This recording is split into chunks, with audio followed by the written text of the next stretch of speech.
সেগুলো নিয়েই তাদের এই সংবাদ সম্মেলনটা ছিল, যেটা আমি মনে করি যে তারা সাধারণত যেভাবে একটু প্রলেপ দিয়ে কথা বলে সেটা কিন্তু এখানে একটু কম আছে, কারণ পরিস্থিতি এমন আপনার, যেমন তাদের এখানে আছে কোনো কোনো পত্রিকা রিপোর্ট করেছে ভাবে যে 100 দিনে সরকারের 100 দিনে 6 শতাধিক হত্যাকাণ্ড ঘটেছে।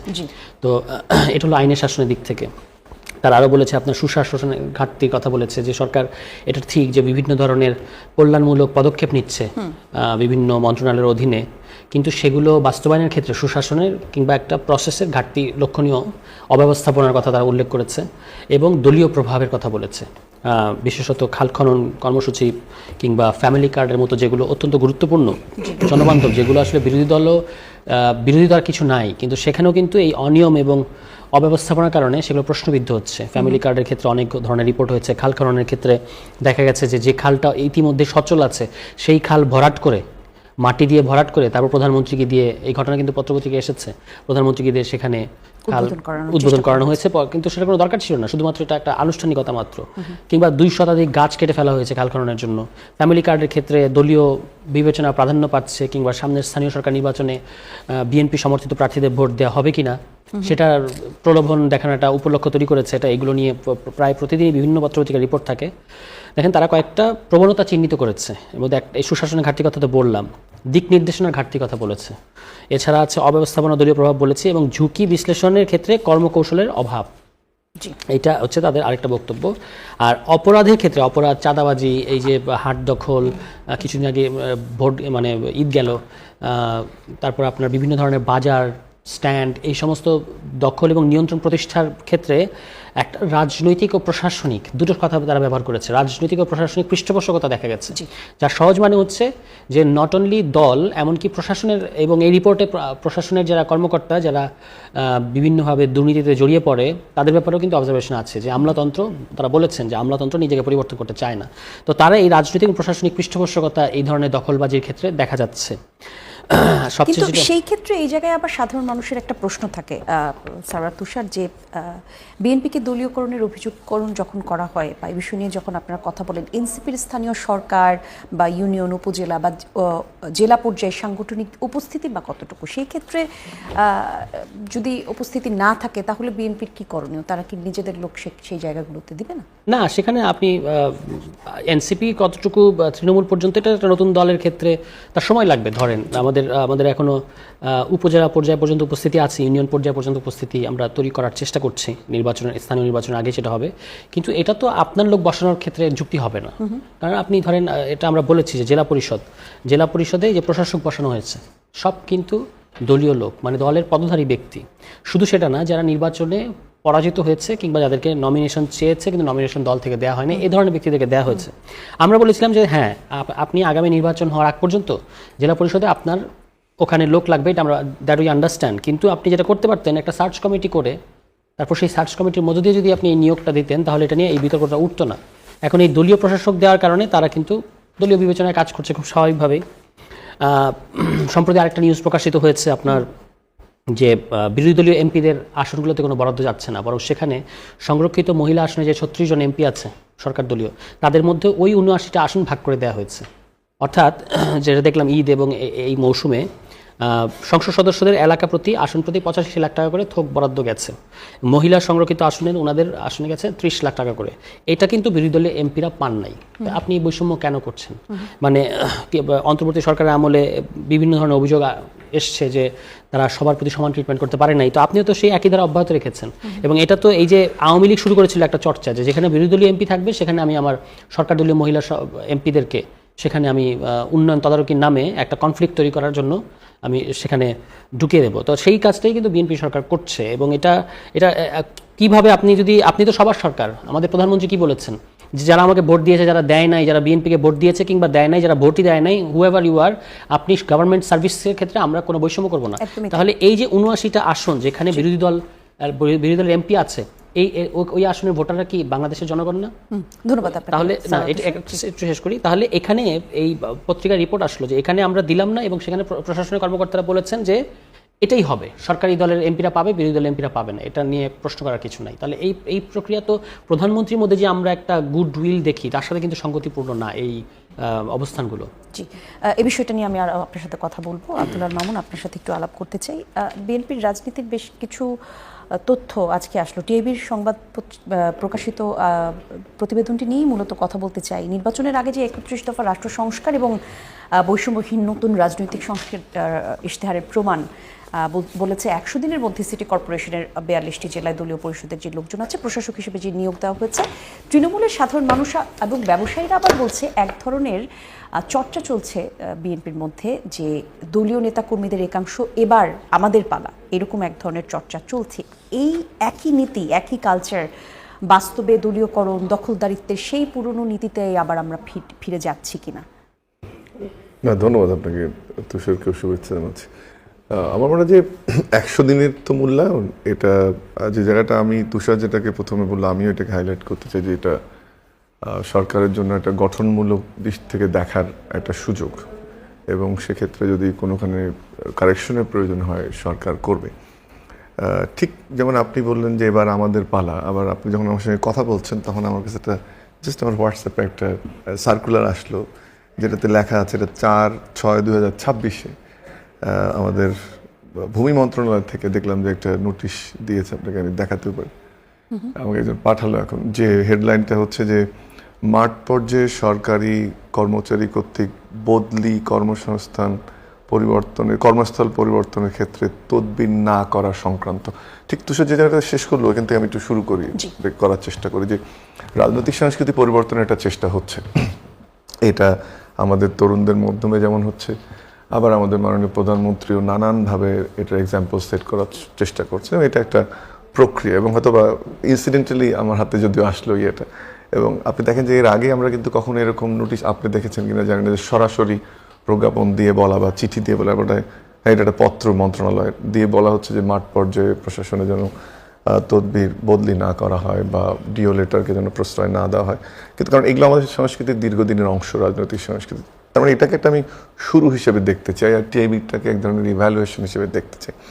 আবার আপনি যে ব্যাখ্যাটা আমরা প্রথমে যে আজকে সবচেয়ে উদ্বেগজনক জায়গাটা যে আইনশৃঙ্খলা পরিস্থিতি, কিন্তু আমি কয়েকটা জিনিস যদি আপনার দৃষ্টি আকর্ষণ করি, যে এটা বোধহয় একটা চেইন রিয়াকশন। অফকোর্স আমরা কোনোভাবেই এই সংখ্যাটা গ্রহণযোগ্য না, আমরা এটা কম দেখতে চাই, মানুষের নিরাপত্তা চাই, মানুষের ঘরে মাঝে যেন সঠিকভাবে বাস করতে পারে সেটা চাই। আবার তার বিপরীতে যেমন রামিসা হত্যাকাণ্ড নিয়েও আজকে একটা ঘৃণিত একটি ঘটনা, বাট রায়টি কিন্তু একটা বড় ঘটনা। আমি একটু জাস্ট যখন তুষার কথা বলছিল রিকল করার চেষ্টা করছিলাম যে 2016 সালে তনু হত্যাকাণ্ড হলো, তার কিন্তু আসামিকে অ্যারেস্ট করতেই লাগলো প্রায় 10 বছর, এবং এই সরকারের সময় করেছে। আবার যদি দেখলাম যে আরেকটা জিনিস মনে পড়লো আমার, যে নুসরাত রাফি, ওই সময় শেখ হাসিনা একটা স্টেটমেন্ট ছিল 1 মাসের মধ্যে আমরা বিচার করবো, সেটা কিন্তু 6 মাসে হয়েছে।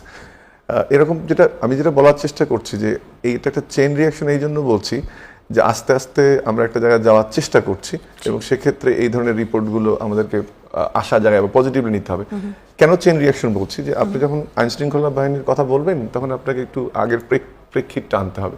সেটা হলো 17 বছরের ফ্যাসিবাদী শাসন ছিল, তারপরে আবার 18 মাসের একটা শাসন ব্যবস্থা ছিল, এবং আমি অন্তর্বর্তীকালীন সরকার চেষ্টা করেছে, সেটা জোড়াতালি দিয়ে বলি বা মোটামুটি যেভাবে বলি, তাদের মূল যে অ্যাসাইনমেন্ট নির্বাচন, সেই পরীক্ষায় কিন্তু তারা পাশ করেছে। কিন্তু ওই যে পুলিশের যে শূন্যতা তৈরি হলো, মনস্তাত্ত্বিক যে পরিবর্তন হওয়া প্রয়োজন ছিল বা মনোবল ভেঙে গেল, পুলিশের সংখ্যা বাড়ানো। যেমন একটা তথ্য আপনাকে দেই, যে আমাদের এই মুহূর্তে ঢাকা সিটিতে রিকোয়ার্ড পুলিশ বোধহয় 1 লাখ, এবং সেখানে পুলিশ ডিপ্লয়মেন্ট আমাদের 30,000। আবার যদি দেখি আমরা উন্নত দেশগুলোতে পুলিশের যে ধরনের পুলিশিং ওখানে আমরা অভ্যস্ত, সেই পুলিশিংয়ে 400 মানুষের জন্য একজন পুলিশ, আমাদের কিন্তু এখনো 900 মানুষের জন্য একজন পুলিশ। বা ঢাকা শহরে এই বিষয়গুলো নিয়ে কিন্তু আমরা জানি না, আমি বলছি যে এটা সারাত তুষার আরেকটি গুরুত্বপূর্ণ বিষয় নিয়ে কথা বললেন, যে মহিলা সংসদ সদস্য, আমি এটা একটু লিখেছি আসবোটার মধ্যে। তো আমি যেটা আরেকটা জিনিস বলার চেষ্টা করি, যে এই আইন শৃঙ্খলার পরিস্থিতি প্রথমেই বললাম যে আমরা এটা কাম্য না, কিন্তু এটা স্পিল ওভার ইফেক্টটাও দেখতে হবে। আমরা আশা করব যে সরকার যে উদ্যোগগুলো নিচ্ছে, যেমন মূল যে জিনিসটি দরকার, আসলে একটা রুল বেস গভর্নেন্স তো ছিল না, আসলে একটা পলিটিক্যাল পেটোয়া বাহিনীতে পুলিশ পরিণত হয়েছিল, আবার ট্রান্সফারও নতুন হয়েছে, নতুন নিয়োগ হয়েছে, সবকিছু মিলে আইন শৃঙ্খলার পরিস্থিতির উন্নতি করতে হবে। এটি মানে কোনো রকম বলার অপেক্ষা রাখে না, কিন্তু একই সাথে একটু যেটা আমি বললাম, যেটা একটা প্রসিডিওরের বিষয়, প্রসেসের বিষয়, সেই জায়গাটাতে আমাদেরকে দেখতে হবে। আর একটা জিনিস আমার মনে হয় যে টিআইবির রিপোর্টের একটা প্রশ্ন আমি করে দিতে চাই, যে কম্পারেটিভ আলোচনাটা হলে আরো ভালো হতো। আমি বলছি না যে এটা সংখ্যাটা কম বা বেশি, তাহলে আরো ভালো হতো একটা জিনিস।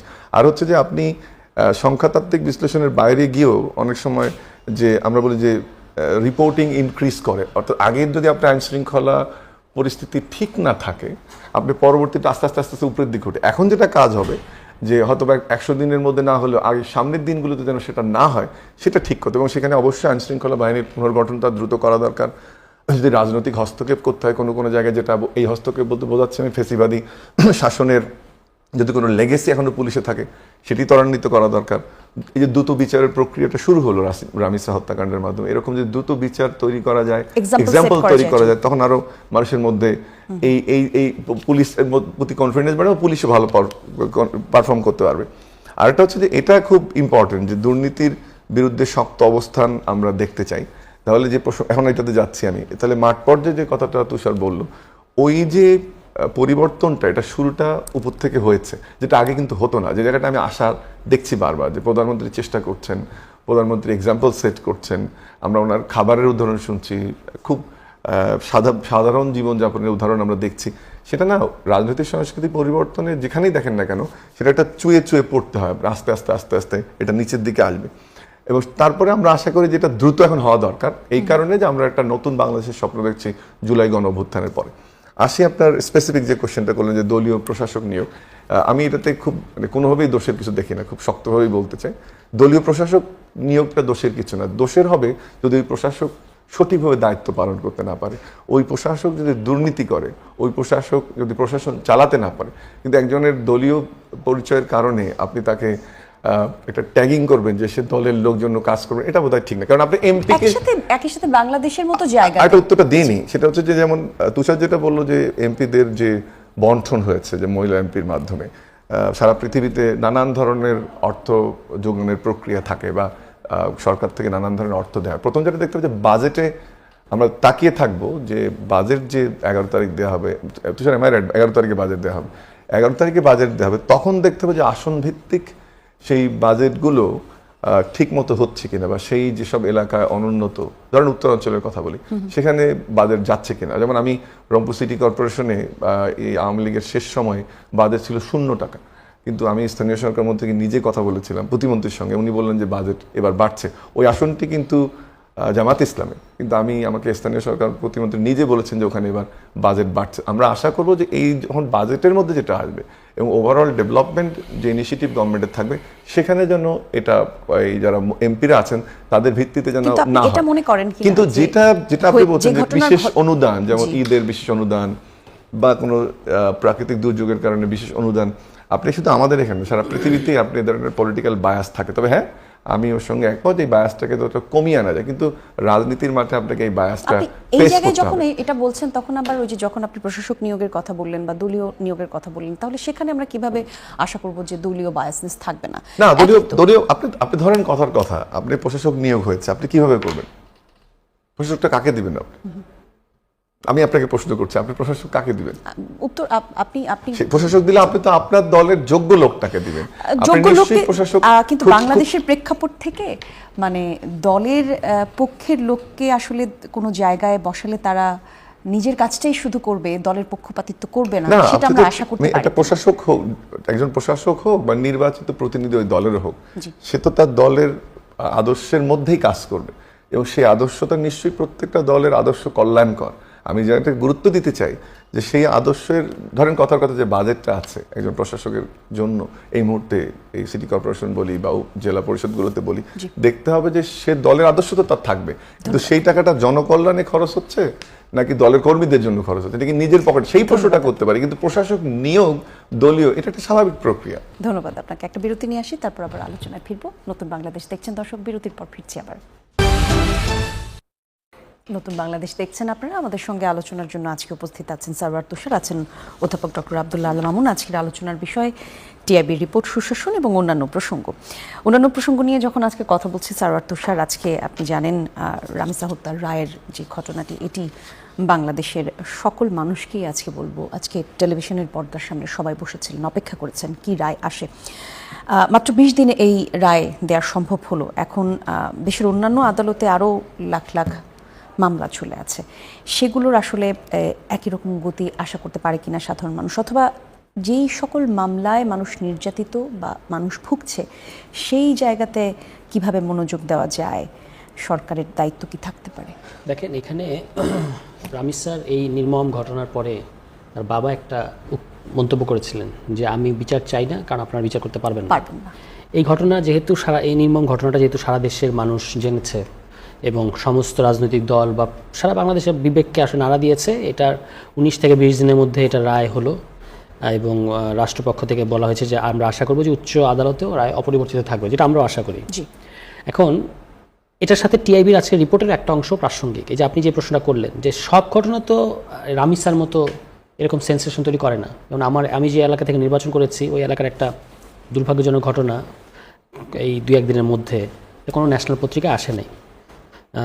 একজন নারী শ্রমিক আমাদের বয়সী হবেন, তিনি রাতের বেলা মানে তার কর্মক্ষেত্র থেকে ফেরত যাওয়ার পথে একই ধরনের ধর্ষণের শিকার হয়েছিলেন। তিনি নাম পর্যন্ত বলেছেন যে কারা কারা এর সাথে জড়িত। এটা কিন্তু তিনি বলার পরেও, লোকাল মিডিয়া নিউজ হওয়ার পরেও পুলিশ প্রশাসনের তরফ থেকে আমরা কোনো ধরনের ব্যবস্থা নিতে দেখিনি। এখন পুলিশের একটা সোজা কথা আছে, বক্তব্য আছে, ভাই আমার কাছে তো আসে নাই। এখন এই ধরনের যারা একেবারে প্রান্তিক মানুষ তারা কিন্তু পুলিশ কিংবা প্রশাসনকে নানা কারণে ভয় পায় বা যেতে চায় না। এইটা যখন লোকাল মিডিয়াগুলোতে আসলো, সোশ্যাল মিডিয়া আসলো, তখন পুলিশেরই কিন্তু স্বপ্নদিত হয়ে তাদের কাছে যাওয়া উচিত ছিল, বা যে জেলা প্রশাসন আছে তাদের যাওয়া উচিত ছিল এবং বলা উচিত ছিল আপনি মামলা করতে চান কার বিরুদ্ধে, আমরা আপনাকে সহযোগিতা করছি।